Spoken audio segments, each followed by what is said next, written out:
우리는 우리의 전 삶에서 또 일어나는 모든 역사 현장에서 하나님께서 일하시고 있다 하는 것을 고백하는 것이 이제 구원입니다. 이 부분은 내가 하나님 일하심을 고백할 수가 없다. 그거는 이제 온전한 구원이 되지 못합니다. 그래서 온전한 구원이 되기 위해서는 어떻게 해야 되느냐? 부분 구원은 좀 가능해요. 이 부분에 있어서 하나님 역사하십니다. 그러니까 싱글 같은 경우에 공부하는 부분에 대해서는 하나님 역사하십니다. 근데 결혼하는 부분에 있어서는 애매한데요. 그러면 이제 이거는 온전한 구원이 되지 못합니다. 전 삶의 영역에 하나님께서 역사를 하시고 붙들고 우리의 삶을 인도하십니다. 그 고백이요 쉽지가 않습니다. 쉽지가 않아요. 왜냐하면 우리는 다 내 생각이 있거든요. 또 내가 생각하는 그 믿음이 있어요. 내가 하는 기도 제목에서 기도 제목을 들어보면 이 사람의 구원의 한계를 알 수가 있습니다. 또 내가 이해하는 인생의 목적이 있고 내가 추구하는 가치가 있기 때문에 모든 삶에서 하나님께서 역사를 하시고 구원을 이루십니다. 그 고백을 잘 하지 못합니다. 자기 수준에서 신앙생활을 하는 겁니다. 그러면 이 온전한 구원이 나타나지 못해요. 나의 한계가 넘어서는 갑작스러운 그런 엄청난 일이 나타나게 되면은 거기서 좌절하게 되고 무너지게 되는 것을 알 수가 있습니다. 그래서 한 번은 이게 깨져야 됩니다. 어떻게 깨져야 되느냐? 내 생각 아무것도 아니고 내 그 감정 또 내 어떤 신앙, 내 자아 이런 것들이 아무것도 아니고 그냥 자기 자신에 대해서 한번 죽음을 선포해야 됩니다. 죽음을 선포해야 돼요. 이 과정이 굉장히 어렵습니다. 하박국 선지자도 보면은 고민을 많이 했거든요. 하박국 선지자의 한계가 뭐냐? 유다는 하나님 나라에 문제가 많지만은 하나님 나라의 마지막 보르고 이 나라는 망해서는 안 된다 이 생각을 가지고 있었던 겁니다. 근데 하나님 아니에요. 뭐 유다라고 해서 뭐 별 거 있냐? 하나님 내 잣대에 딱 봐가지고 너희들 뭐 우상 숭배하고 죄짓고 이러면 있을 존재 가치가 없다. 도리어 유다에 대해서 더 엄격한 잣대를 갖다 대는 겁니다. 우리는 그게 이해가 안 돼요. 하나님 세상 사람들은 늘 죄를 먹고 마시는데 저렇게 잘 먹고 잘 사는데 나는 조금 죄를 짓는데 그냥 징계하시고 막 주야로 때리시고 너무 불공평합니다. 불공평한 게 아니죠. 너 얼마나 은혜 많이 받았고 얼마나 혜택 많이 받았는데 어떻게 세상 사람하고 똑같이 대접받으려고 하냐. 그렇게 하는 겁니다. 그래서 기준이 달라요.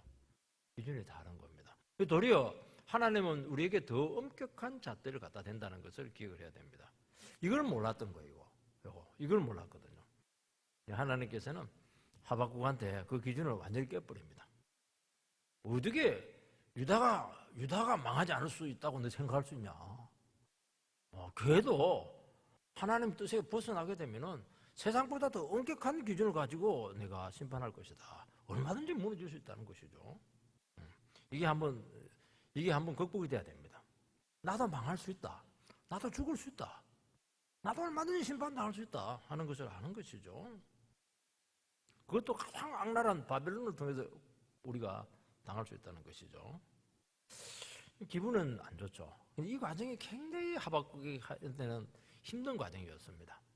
하나님께서는 이걸 깨뜨리셨어요. 하나님께서 계속 심판을 통해서 계속 깨뜨리십니다. 그때 이제 이 사람의 기도가 터져요.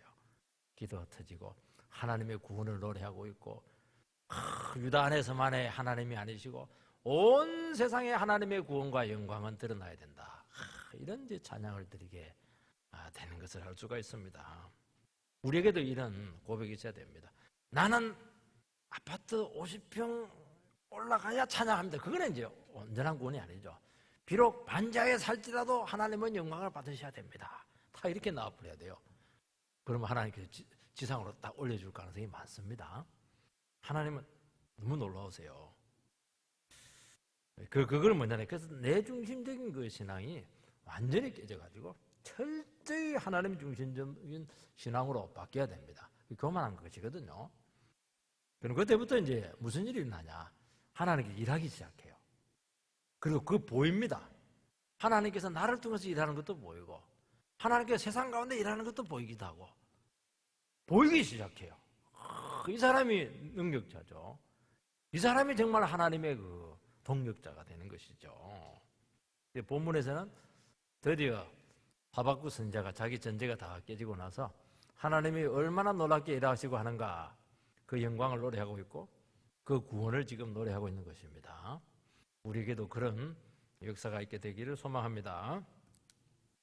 첫 번째는 하나님의 영광 중에 찾아오셨다, 그렇게 기도하고 있습니다. 하박국은 자기가 생각이 완전히 잘못됐다는 것을 알고 완전히 회개하고 돌이킵니다. 그리고 나서 우리 지난주에 하나님의 부흥을 노래합니다. 기도합니다. 기도죠. 수년 내 주의 일을 부흥케 하옵소서, 그걸 이제 기도를 했죠. 하나님의 부흥을 위해서 기도하는 것이죠. 하나님의 부흥은 뭐냐? 하나님의 부흥은 뭐 눈에 보이는 유다가 뭐 회복되고 그런 게 아니고 죽은 영혼 살리는 거예요. 죄인들 회개시키는 겁니다. 교회 권세가 회복되는 겁니다. 하나님의 영광이 온 세상 가운데 드러나는 것입니다. 나를 통해서 하나님께서는 일하시는 것입니다. 이거에 우리의 인생을, 너의 인생을 드려라, 그게 이제 하나님의 뜻이었죠. 그러니까 나는 어찌되어도 좋은데 하나님께서는 영광 받으셔야 됩니다. 이게 우리의 고백이 되어야 된다고 말씀을 하고 있습니다. 그러면 무슨 일이 생기느냐? 하나님께서 나의 비참한 그 현실 속에, 그 망한 현장 속에 하나님께서 그때부터 찾아오십니다. 그게 구원이잖아요. 제가 늘 얘기했잖아요. 구원은 내가 하나님을 찾아가는 것이 아니고 하나님이 나의 삶의 현장 가운데 찾아오셔야 된다는 겁니다. 찾아와야 돼요. 찾아오면 돼요.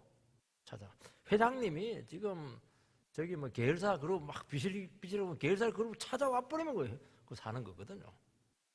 그게 뭐냐니까 하나님의 임재가 나타나는 것입니다. 나에게 은혜가 임하는 것이고 눈물이 회복되는 것이고 하나님께서 나를 붙들고 있다는 것을 아는 것입니다. 그거예요, 그거. 그러면 하나님께서 어떻게 하시느냐?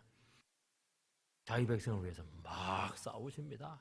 하나님은 싸움꾼이거든요. 우리는 예수님을 생각할 때 지팡이 들고 양들 막 꼴먹이고 너무너무 목가적이에요. 아니, 예수님은 그런 분 아니에요. 예수님은요, 마귀의 권세를 깨뜨려버리고요, 그냥 그 구약은 여러분 이스라엘 역사인데 구약은 전부 다 처절한 현장입니다. 특히 전부 다 전쟁 이야기예요. 그 열왕기에서 이런 것도 전부 다 여호수아서 민수기 전부 다 전쟁 이야기잖아요. 창세기도 전쟁 이야기였고 전쟁 이야기예요. 하나님은 전사입니다.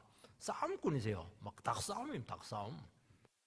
하나님 저렇게 싸우는데 우리는 안 싸워요. 편안하게 앉아가지고 막 그냥 피자나 막 뜯어 먹으면서 커피 마시면서 막 나에게 오늘도 아무 일 없이 그냥 잘 지내게 해주십시오. 졸음이나 자고 막 그렇게 게으른 종으로 그리스를 하는데 그러면 안 돼요. 싸움꾼이 돼요. 싸움꾼. 우리는 영적 싸움꾼입니다. 새벽에도 싸우고 막 그냥 무슨 문제만 생기면 싸우고 막 주먹을 치면 안 됩니다. 주먹 치면 감옥에 잡히니까 기도로 막 말씀으로 싸우는 거예요. 우리는 싸움 딱입니다. 나를 세워야 돼요. 자식들이 지금 죄짓고 가고 있는데 어떻게 가만히 커피 마시고 있습니까? 있고 지금 뭐 바이러스가 쌩 난리를 치고 있는데 어떻게 방 안에 가만히 앉아가지고 혼자 텔레비만 보고 있어요. 나와서 그냥 우리는 더 기도해야지. 저는 이 바이러스 이거 때문에 말이지, 약한 성도님들이 막 아이고 잘 됐다, 이제부터 그래 안 해도 막 그거는 힘드는데 이제부터 이제 핑계거리가 생긴 것 같아요. 하나님 축복하지 않습니다. 그렇게 클 때일수록 나와야지. 우리 교회가 얼마나 넓어요. 3m씩 뛰어가지고 기도해도 막 다 돼요 이거. 근데 막 그냥 핑계거리. 그 뭐 어쩔 수 없지만은 그 믿음대로 되겠지만은 뭐 좋은 겁니다. 뭐 그것도 하는 건데 싸워야 됩니다. 싸워야 돼. 3절 말씀을 보면요, 하나님이 대만에서부터 오시며 거룩한 자가 바란산에서부터 오시는도다. 그 영광이 하늘을 덮었고 그의 찬송이 세계에 가득하도다. 하나님이 대만에서부터 옵니다. 타이완에서 온 거 아닙니다. 아이가 아니고 더입니다. 대만입니다. 거룩한 자가 이 바란산에서부터 찾아옵니다. 그러니까 대만하고 바란산은 이스라엘 백성들이 그 출애굽했을 때 그 광야에 있는 그 지명입니다. 지명. 그러니까 바란산, 대만, 광야, 여기는 정말 죽음과 절망밖에 없는 곳입니다. 하나님께서는 어디서 오십니까? 죽음과 절망 그 너머에서부터 오신다는 겁니다. 우리는 뭐 가나안 땅, 우리 좋은 아파트, 그거부터 오면 좋을 텐데 안 그래. 대만에서부터, 바란산에서부터, 거기서부터, 그 절망 너머에서부터 하나님께서는 오신다는 거예요, 이게. 여러분, 광야에는요, 생명 기운을 느낄 수가 없습니다. 아무것도 없어요. 우리 인근사님 아마 그 성지순례 갔다 왔다고 그러는데 정말 황량하다고 그래요. 저는 안 가봤지만은. 근데 그곳에 구원자가 오신다고 말씀하고 있습니다.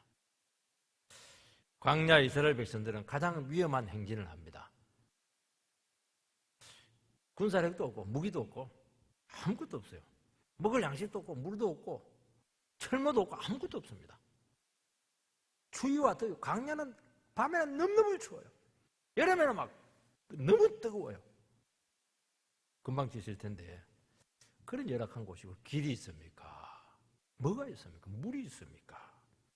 농사할 때가 있습니까? 집이 있습니까? 아무것도 없는 거예요. 옷이 있습니까? 신발이 있습니까? 정갈만 입고 말이죠. 그런 곳이죠. 방울뱀만 입고 말이죠.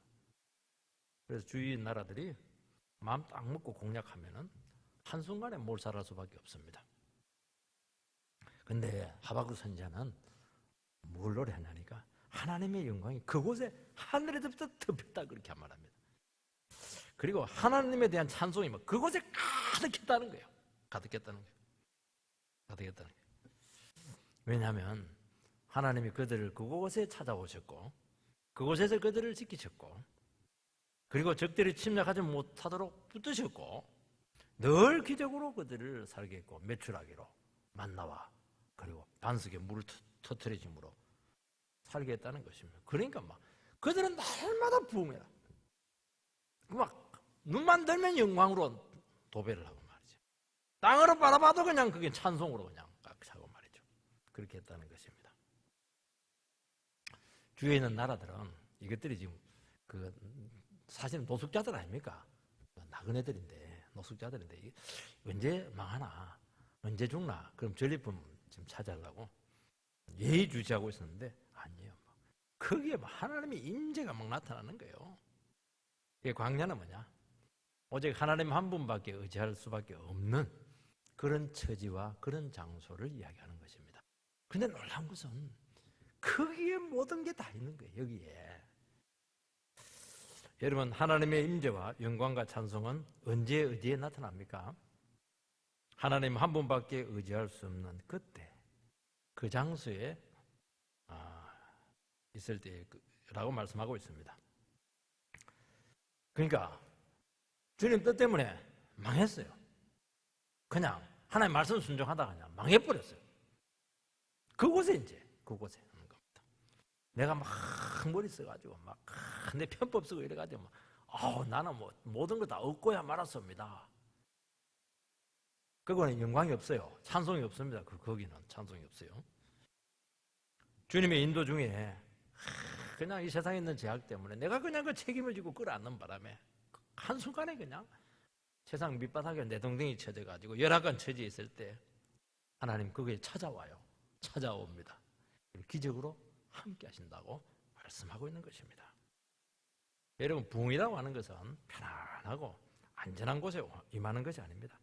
가장 처절한 영적 전쟁의 그 장소에 임하는 것입니다. 하나님께서 강력한 개입을 하지 않고서는 생존이 불가능한 곳, 하루하루 살아갈 수 없는 곳, 그곳이 부흥의 터전인 줄 믿습니다. 그래서 부흥과 영적 전쟁은 반드시 함께 가는 겁니다. 자기는 하나도 안 싸우면서 부흥을 달라고. 아니죠. 부흥은 정말, 그래서 부흥은 언제냐니까. 우리나라 1907년도에 부흥이 일어났거든요. 1907년도가 언제 외교권 빼앗겼죠. 군사권 빼앗겼죠. 나라는 지금 3년 후에 우리나라가 일본에 넘어가는데 그 처절한 삶의 현장 가운데 부흥이 나타난 거예요. 거기서 교회에서 막 나타나는 겁니다. 고민할 것도 많고 기도할 것도 많고 싸울 것도 많고 한순간도 긴장의 끈을 놓지 못하는 그 빠듯한 곳, 그곳이죠. 그냥 고백이 넘치고 눈물이 넘치고 게으를 수 없고 어떻게 낙태할 수가 있겠습니까?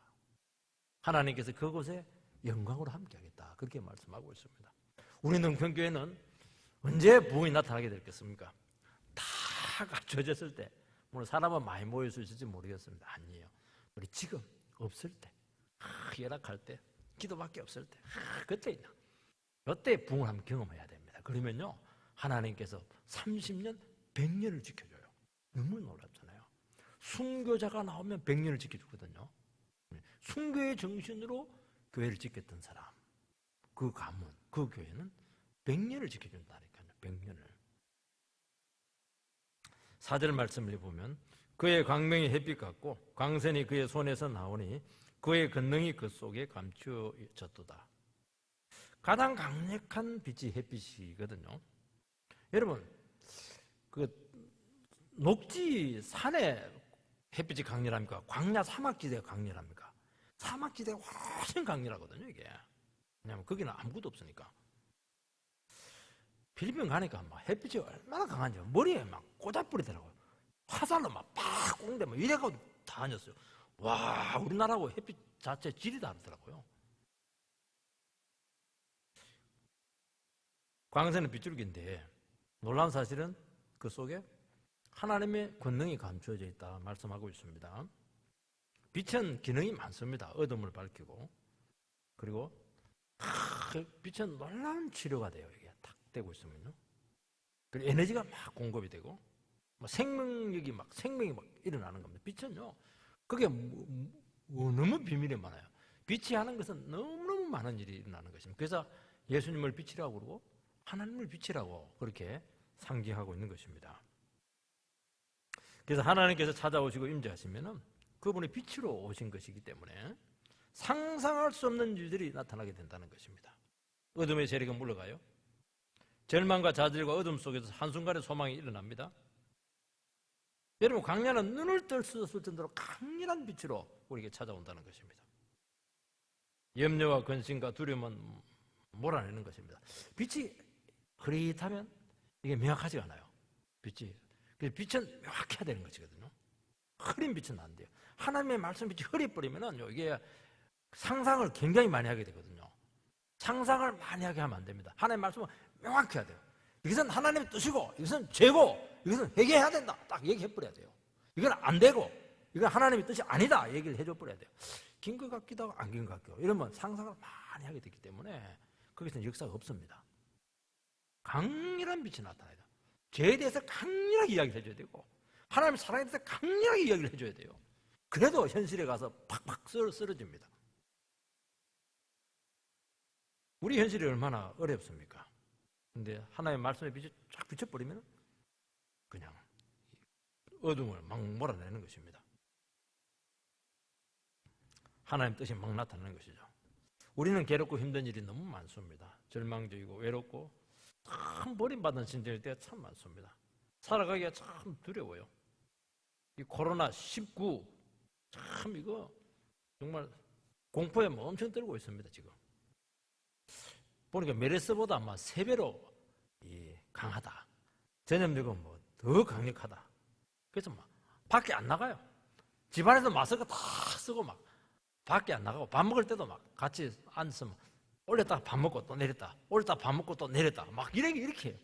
아, 정말 요즘 그래서 그 옛날에는 그 IMF 식단이 있었는데, IMF 식단은 뭡니까? 일식 삼찬. 다른 거 하면 안 돼요. 일식 삼찬. 그리고 그렇게 하는 거예요. 요거는 아니에요. 이렇게 올렸다가 먹고 내렸다, 먹고 올렸다 내렸다 이렇게 하는 겁니다. 참 해도 심각하죠. 믿음으로 살고 큰 승리를 거뒀을 때 우리는 더 위험합니다. 이스라엘 백성들이 큰 기적으로 홍해를 건너고 기적의 광야길을 걷습니다. 여러분, 그래서 이스라엘 백성들이 그때 원망불평을 참 많이 해요. 하나님의 기적이 영광이 많이 나타나고 구원이 많이 나타났는데 절망도 또 더 많이 한 겁니다. 이게 믿음의 생활의 아이러니입니다. 우리는 막 홍해 건너면 막 어떻게 하냐니까 가나안까지 막 고속도로 갈 것 같은데 안 그래요. 기적이 많이 나타나고 능력이 많이 나타나면, 빛이 강렬하면 어둠은 더 깊은 거예요. 이게 이게 믿음의 원리입니다, 여러분. 어느 순간 자기 자신을 바라보는 겁니다. 아무것도 없는 광야를 바라보는 거예요. 거기서 또 절망을 하는 거예요. 끝없이 절망을 하는 거예요, 이게. 앞을 팍 바라보니까 뭐 헛짐이 나요. 끝없는 사막길, 거기를 불타는 사막길을 걸어가야 되는 겁니다.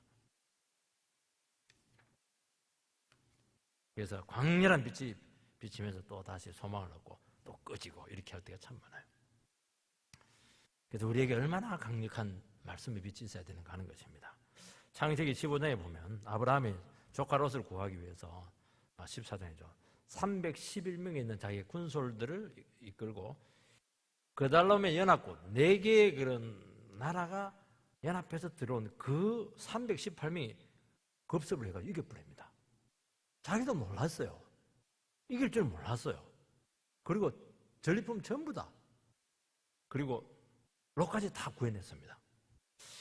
그러면 얼마나 큰 승리를 거뒀습니까? 이건 100%의 하나님의 능력이고 기적이죠. 근데 집에 들어오니까 문제가 생겼어요. 갑자기 밤이 됐는데 막 너무너무 공포스러운 두려움이 찾아왔습니다. 왜냐하니까 적들이 복수할 것 같거든요. 앞으로 어떤 일이 날지 막 두려운 겁니다. 왜냐하면 너무 답답했죠. 왜냐하니까 지금 아브라함이 사는 곳은요, 안전한 지대가 아닙니다. 성 안이 아니에요. 목동 출신이고 이방인 출신이기 때문에 떠내기잖아요. 그러니까 성 바깥에 혼자 외딴 성으로 텐트 쳐놓고 사는 겁니다. 그 급습하면 어떻게 해야 돼요? 법적으로 보호받을 수 있습니까? 못 받는 거예요, 지금. 아무 보호막이 없는 게 지금. 아무도 도와줄 수가 없어요. 전화기가 있으면 핸드폰이 있습니까? 한 번은 이겼지만은 앞으로가 문제입니다. 괜히 그냥 은혜 받아가지고 롯을 위해서 기도하는 바람에 전쟁에 연루돼가지고 빼도 박도 못한 그런 신세가 된 겁니다. 얼마나 두려워했는지 몰라요. 하나님은 또 찾아오십니다.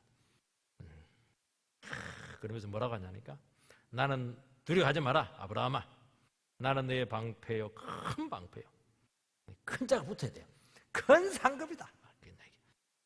그렇게 하는 것이죠. 너는 내 앞에 행하여 완전하라. 그렇게 붙들어 줍니다.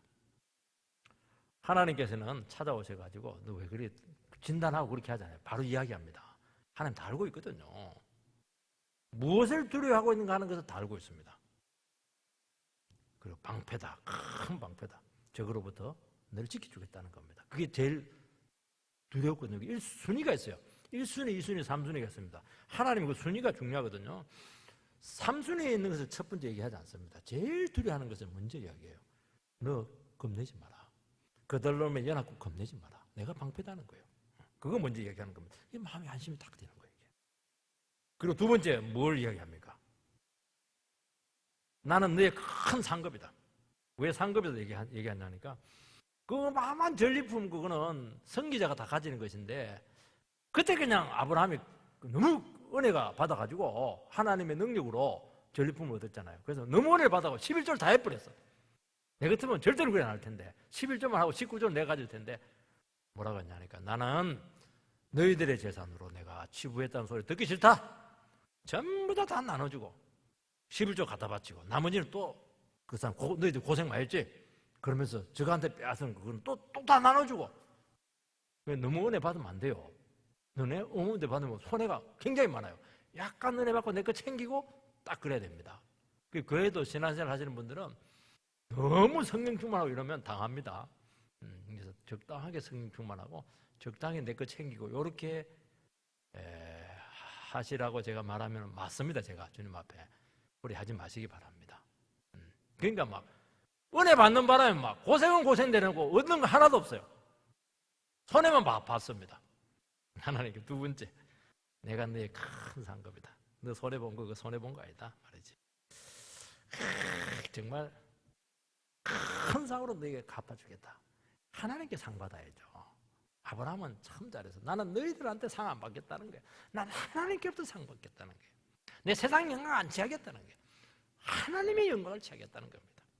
얼마나 멋있습니까? 그리고 하나님 앞에서 완전하라 그렇게 말씀하고 있습니다. 완전하라고 하는 것은 완벽하라는 것이 아닙니다. 하나님의 존재를 순간순간 고백하고 인정하는 것입니다. 넘어질 수 있어요. 아브라함 넘어졌잖아요. 낙심할 수 있어요. 죄질 수 있습니다. 불신에 빠질 수 있습니다. 그러나 하나님의 존재를 또 다시 붙잡아라. 그게 완전한 겁니다, 여러분들. 하나님은 멀리 계시는 분이 아니시잖아요. 살아계시고 언제라도 찾아오시는 분이십니다. 그분이 찾아오실 때 그분을 영접하고 하나님의 말씀으로 받아들이라는 것이죠. 참 이게 위대한 것입니다. 최고의 승리 후에 최고의 두려움 가운데 또 하나님은 최고의 강렬한 빛으로 그에게 찾아왔다는 것을 말씀하고 있는 것입니다. 믿으시기 바랍니다. 또 못 믿으면 큰일 나요, 여러분. 실족합니다. 여러분, 우리 인생에서 가장 두려울 때 하나님은 반드시 찾아오셔서 빛으로 우리를 비춰주실 줄 믿습니다. 그리고 두려워하고 있는 그 부분마다 그것도 우선순위에 따라서 하나님께서 착착착 우리를 붙들어 주실 줄 믿습니다. 반드시 확신으로 함께 할 겁니다. 저는 능평교회에서 목회를 하면서 두려워하는 것이 막 생겼어요. 이게 트라우마처럼 생겼습니다. 왜 생겼냐니까 잘했던 성도님들이 막 갑자기 우르르 막 나가는 거예요. 일설 해도 막 나가는 거예요, 이게. 그냥. 그리고 막 잘했다가 또 어떤 분이 또 나가버리고 막. 그래서 막 아우 정말 그 경험을 몇 번 하니까요 안에 막 상처가 딱 생겨버렸어요. 그래서 영혼을 볼 때마다 마음이 조마조마할 때가 많아요. 믿음이 없어가지고 뭔가 이게 쉽게 불안해지는 겁니다. 근데 하나님께서는 그 부분을 찾아오셔서 치료해 주셔서 어떻게 치료해 주냐니까 너무 귀한 분들을 보내주셨어요. 너무 신기하더라고요. 반드시 필요한 영혼 사람, 너무너무 필요한 분, 교회를 세울 수 있는 귀한 일꾼들, 이분들을 다 보내주시는 바람에 막 내가 막 빨리 그냥 치료가 돼버렸어요. 하나님 틀림없구나. 그리고 막 교회를 이끌었는데 교회가 등치가 크다 보니까 이 참 물질에 대한 불안도 또 내 속에 있었더라고요. 근데 하나님께서 놀랍게 채우시고 지켜주시고 지금까지 온 것 자체가 기적이지 않겠습니까? 나의 상처도 치료해 주시고 두려움도 치료해 주시고 사람, 물질 탁 이렇게 해주시는 거예요. 이게 참 신기했어요. 그래서 하나님은 저에게 뭐라고 하냐니까 걱정하지 마. 나만 바라보고 그냥 두려워하지 말고 가. 그 믿음을 저에게 주셨어요. 한 4년 목회하니까 그 비법을 저에게 하나님께서 터득을 해주시도록 했습니다. 우리 성도님들은 뭐 저보다 믿음이 다 좋아가지고 그 걱정을 안 하더라고요. 근데 저는 이게 정말 믿음이 필요했습니다. 그러면서 주님께서 나에게 뭐라고 하냐니까 너 내 앞에서 완전해. 죄짓지 말고 교만하지 말고 너 임무에 최선을 다해. 그렇게 말하니까 그거는 뭐 아멘이죠. 하나님 얼마든지 그렇게 하겠습니다. 하나님 전능자지 않습니까? 도와주세요. 저는 그렇게 기도를 하게 된 것입니다. 여기까지 해도 얼마나 위대해요. 하나님은 여기서 멈추지 않습니다. 또 더 나가요. 왜냐하니까 아브라함 속에 더 깊은 불안이 있었던 것이죠. 왜냐하니까 아브라함은 이제 하나님 약속에 대한 그 불신이 있었던 겁니다. 그건 아들의 문제였습니다. 분명히 하나님께서 아들을 주신다고 했는데 지금 아들을 낳을 가망성이 없게 된 겁니다. 아무리 뭐 은혜 받고 성령 이렇게 해도 미래가 없는 그거 무슨 의미가 있겠습니까? 그러면 내가 그럼 종이라도 내 양자 삼겠다고 그 정도까지 생각했으면 얼마나 고민을 많이 했겠어요. 이 문제를 가지고 믿음이 없어가지고. 하나님께서는 너 지금 장막에서 나와. 방구석에 처박혔지만 나와. 그래서 하늘을 바라보면서 저 하늘 위에 있는 별을 봐라. 별 하나에 꿈을 달고 별 하나에 하나님을 달고 그건 신데 막 씻으라고 그렇게 한 게 아닙니다. 그게. 그러면서 너의 후손이 하늘의 별처럼 저렇게 많게 될 거예요. 많게 될 거예요. 세봤어요. 세다가 다 까먹어버렸어요. 너무 많아가지고. 그러면 너무 빛나고 너무 영광스러운 거예요. 이게. 저 별을 만드신 하나님, 저 크신 하나님. 죽은 내 몸에서도 아들을 주시겠구나. 그걸 믿었던 겁니다. 믿으니까 하나님께서 그것을 의로 여기셨더라. 그의 의로 여기셨더라. 아주 위대한 그 신학을 꿰뚫은 이신칭의 그 교리가 아브라함에부터 사실은 나온 겁니다.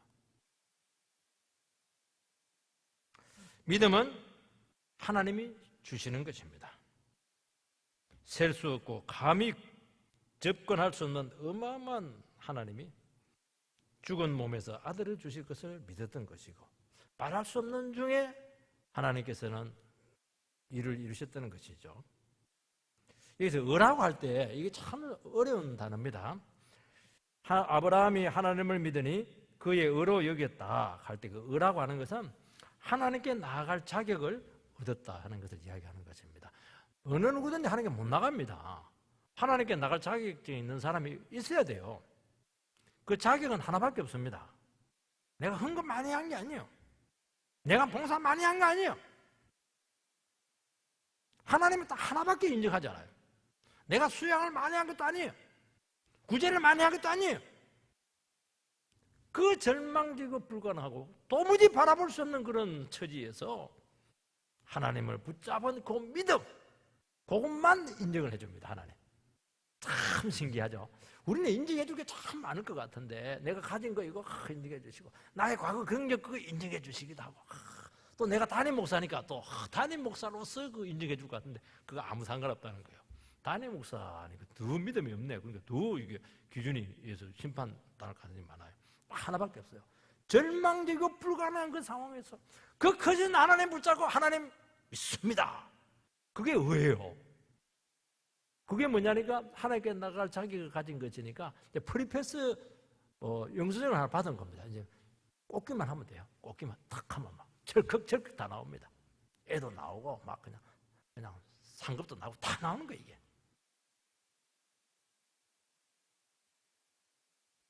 믿음만이 바르고 믿음만이 진리고 믿음만이 능력이고 믿음만이 하나님께서 받으실 줄 믿습니다. 내 생각, 내 능력, 내 계획, 내 가진 것, 내 의로움, 내 순수성, 그 열정, 그건 부수인 거예요. 그 믿음을 가지라고 말씀하고 있는 것입니다. 하나님은 두려움과 염려에 빠진 우리를 말씀으로 찾아오십니다. 말씀은 가장 강력한 빛이기 때문에 어두운 영혼을 비추어서 한순간에 살려냅니다. 하나님 말씀이 빛이에요. 어떤 분들 신문을 보면서 빛한다. 신문 보면 어두워집니다. 어떤 분들은 인생의 지혜는 삼국지에 있다. 이렇게 저는 삼국지 한 번 보고 나서 안 봤어요. 세상에 이렇게 어두운 소설책 처음 봤어요. 인간 이렇게 못된 놈들 전부 다 내 속에 넣어놔니까 동탁부터 해가지고 조조 이것들을 막 나는 그런 인간들 너무너무 싫어하게 됐어요. 저런 놈 인간들이 다 있나 싶어가지고 예수를 집어넣어야지 내 속에. 빛 아니에요 그거. 말씀이 빛이죠. 말씀이 빛이죠. 그 하나의 말씀이 비치면 한순간에 살아난다니까요. 어둠은 물러가고 염려는 물러가고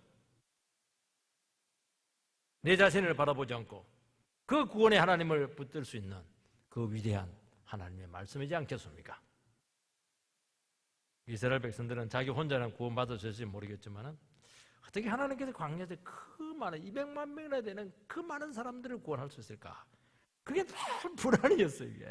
이게 하나님께서는 얼마나 크신지 그 200만 명 되는 전 이스라엘 백성들 한 명도 다치지 않고 100% 전부 다 구원해냈습니다. 바로의 손에서 구원해내고 홍해도 건너겠고 참 우리 한두 명은 이렇게 탈옥하고 그래 할 수 있거든요.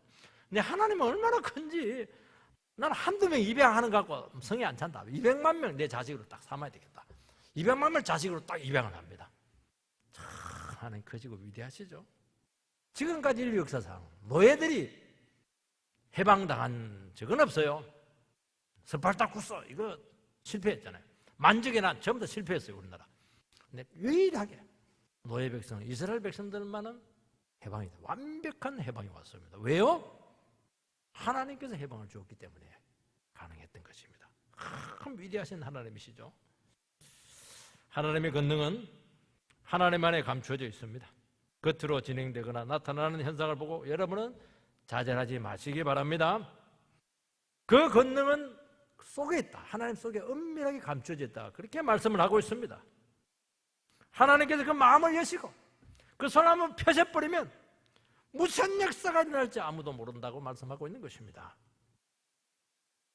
여러분, 내가 생각하는 하나님이 아니에요. 크신 하나님, 말씀 중에 약속하신 그 하나님을 붙잡으시기 바라고 하나님께서 허락이 떨어지면 다 되는 것입니다. 그 믿음 가지시기 바랍니다. 하나님께서는 우리 구원자로, 우리는 하나님이 구원자로 인정하고 믿습니다. 그런데 세상에 대해서도 일하시는가? 그게 좀 우리가 늘 불안한 겁니다. 교회에서는 일하지만 지금 바이러스가 퍼져있는 세상 가운데서는 역사하고 있는가? 이게 늘 고민이에요. 당연하죠. 5절 말씀을 보면 역병이 그 앞에서 행하며 불덩이가 그의 발밑에서 나오더라. 역병이 지금 코로나 바이러스입니다. 쉽게 말해서 흑사병 이런 거잖아. 사스, 메르스. 불덩이는 불우박. 또 다른 것으로 말하면 고열로 이게 그 전염병으로서 고열이 났을 때 이걸 불덩이라고 하는 겁니다. 우리는 불덩이가 되었다 몸이 그렇게 하지 않습니까? 애굽 10가지 재앙을 내릴 때 악성 종기 재앙도 여기에 속하는 것입니다. 그런데 그 병이 하나님 백성들에게 나타나지 않았습니다. 여러분, 그 역병이 그분 앞에서 나타나게 되었고 불덩이가 그분의 발밑에서 나타나게 되었다는 것을 알 수가 있어요. 그 말은 뭐냐니까 죄인은 그렇게 하진 하나님 앞에 접근 금지입니다. 노출되면 안 돼요. 죄는 심판인 것입니다. 요즘 이 특정 이단이 굉장히 지금 드러나고 있습니다. 저는 진작 드러나야 되는데 이제 드러나고 있습니다. 왜냐니까 저도 이단 연구를 많이 하고 특강도 많이 했는데요. 지금까지 나타난 이단 중에서 제일 악랄하고 지독하고 제일 교만하고 제일 못된 이단이 뭐냐? 지금 나타나고 있는 그 이단입니다. 그거 이러면 좋은데 도저히 이단이라도 공존해야 되잖아요. 여호와 증인 같은 걸 같이 안식교를 공존해야 되는데 이건 공존 자체가 불가능한 겁니다. 이게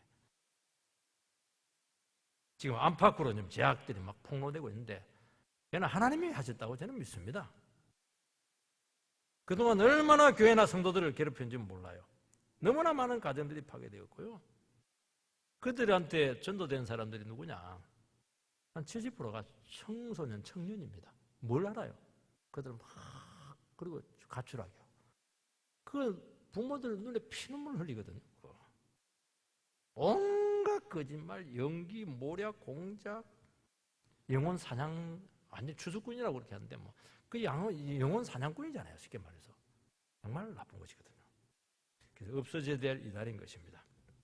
참 하나님께서 그렇게 그래서 이런 악랄한 이단들이 나타나는데 이건 좀 굉장히 생년이 길었어요. 일본의 그 옴 종교, 옴 이렇게 하는데 그 지하철 그 약 가스 살포했잖아요. 그거 굉장히 안 좋은 거거든요. 집단 자살한 오대양 그런 것들은 정말 안 좋은 것들이거든요. 그거는 빨리 없어지는데 이거는 굉장히 또 오래 갔어요. 이게 정말 두렵잖아요. 지난번에 얘기했처럼 중국의 그 정권 지금 현재 그 주석이 유난히 교회를 비판을 합니다. 인상은 좋은데 인상하고 달라요 사람은. 그래서 우한을 기독교 탄압 특별 시범도시로 삼아서 교회를 파괴를 했는데 그 파괴 앞장선 작업 반장이 코로나로 제일 먼저 죽었다고 하지 않습니까? 이스라엘 백성들은 하나님을 오해했습니다. 하나님이 자기 같은 줄로 그렇게 여겼죠. 적당하게 죄짓고 그리고 나서 뭐 미안하다고 하고 헌금 바치고 적당하게 변명하면 넘어갈 줄 알았습니다. 하나님은 아니에요. 하나님은 이렇게 두려운 분이십니다. 하나님 죄에 대해서는 반드시 응징을 하십니다. 그리고 믿음에 대해서는 반드시 상으로 함께 하신다고 말씀하고 있는 겁니다. 이거는 누구에게나 동일하게 적용되는 원리입니다. 하나님은 구원과 심판을 동시에 이룬다니까요. 나에게 구원이 나타나게 해야 된다는 것입니다. 나에게 구원이 나타나게 되면 나에게 대적하던 사람들에게는 바로 심판이 나타나는 거예요. 이게 두려운 겁니다. 구원이 나타날 때까지는 버텨야 되는 겁니다. 믿음으로 버텨야 돼요. 중간에 가다가 그냥 배신하고 그렇게 하면 안 되는 겁니다. 딴소리하고 그렇게 하면 안 돼요. 구원이 넘어가고 내가 그 심판을 내가 다 당하게 될 겁니다. 이 싸움이 얼마나 치열하냐는 것입니다. 그런데 그 싸움을 조절하시는 분이 누구십니까? 그 보좌에 앉으신 그분께서 하신다는 겁니다. 6절을 보면 그가 서신 적 땅이 진동하며 그가 보신 적 여러 나라가 전율하며 영원한 산이 무너지고 무궁한 작은 산이 엎드러지나니 그의 행하심이 예로부터 그러하도다. 그분이 서시니까 딱 서가지고 뭐합니까? 재는 거죠. 지금 딱 여기가 불신지요, 여기가 구원지요. 딱 재는 겁니다. 그래서 불신과 대적한 것에 일단 팍 뜨는 거죠. 그리고 눈을 딱 봐요. 딱 보면 막 전율을 합니다. 막 두려워가지고 팍팍 뛰어요. 영원한 삶, 영원한 권세들 영원할 것 같아요? 아니에요. 무궁한 작은 삶, 영원한. 여러분, 이 안정성과 영원성, 산이 상징하는 거잖아요. 그런 거 없습니다, 이 세상에. 하나님께서 딱 서시고 구획을 딱 정해놓고 딱 바라보면 거기서 이제 끝나는 것입니다.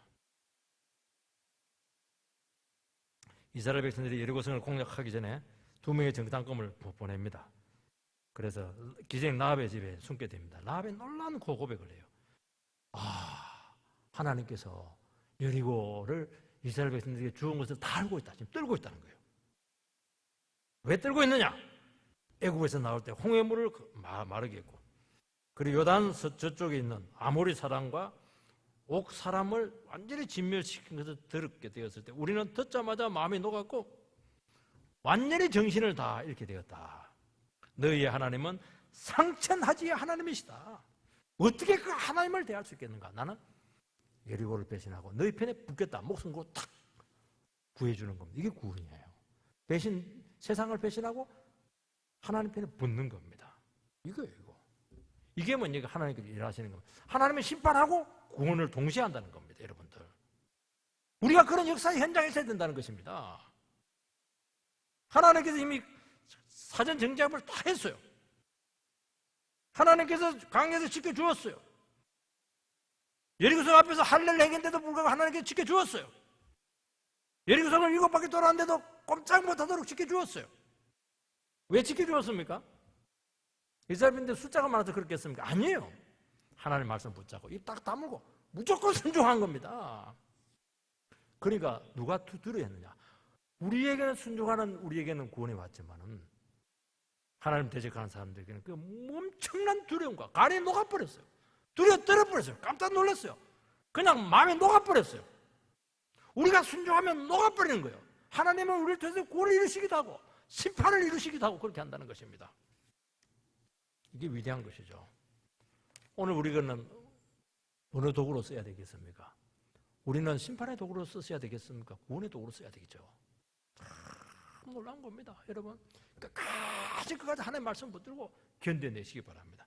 반드시 구원에 임하게 될 것이고 우리를 대적하는 사람들은 반드시 심판으로 임하게 될 줄 믿습니다. 그럼 동시에 일어나게 될 줄 믿습니다. 중간에 포기하면 안 돼요. 포기하면 뒤바뀌게 된다는 것을 알아야 된다는 것입니다. 유다 백성들은 유다도 망하고 바벨론도 망하고 그렇게 될 수가 있는 거예요. 그래서 오늘 우리 시간 주님 앞에 우리 중심을 내어놓기 바라고요. 능력을 체험하기 바라고 나의 한계와 죽음 후에 하나님께서 찾아오신다는 것을 알고 내를 다 내려놓고 주여 나를 통해서 영광 받으시기를 바랍니다.